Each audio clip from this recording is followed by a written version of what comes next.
বিখ্যাত ক্লাসিক চলচ্চিত্র the with of the ওজের অভিনীত জুডি গারল্যান্ড এর জাদুকরি জুতা বলে কথা। ১৯৩৯ সালে জুডির পায়ের সেই লাল জুতো জোড়ার দাম কোটি টাকা। খবরটি শুনে নিশ্চয়ই ভ্রু কুঁচকে গেছে। এক জোড়া জুতার দাম আবার ৩৩৫ কোটি টাকা হয় কিভাবে? কিন্তু ঘটনা সত্যি। যুক্তরাষ্ট্র আয়োজিত এক নিলামে এক জোড়া জুতো বিক্রি হয়েছে $2,80,00,000 বাংলাদেশি মুদ্রায়, যা ৩34,৯৭,৮০,০০০ টাকার সমান।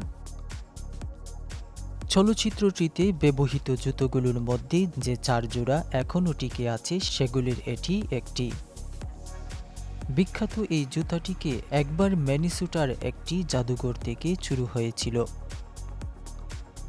প্রায় 1 মাস আগে অনলাইনে নিলাম শুরু হয়, যেখানে জুতার দাম $30,00,000 পর্যন্ত উঠবে বলে আশা করা হয়েছিল, কিন্তু পরে দেখা যায় ধারণার চেয়ে অনেক বেশি দামে বিকিয়েছে এটি।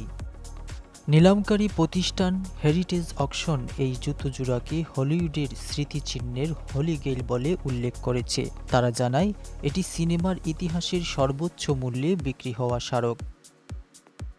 ডালাসের নিলামকক্ষে বিজয়ী ঘোষণার পর করতালির মাধ্যমে উচ্ছ্বাস প্রকাশ করেন উপস্থিত সবাই। কাকতালীয়ভাবে দ্য উইজড অব অজের প্রিকুয়েল উইকেড সাম্প্রতিক সময়ে মুক্তি পায়।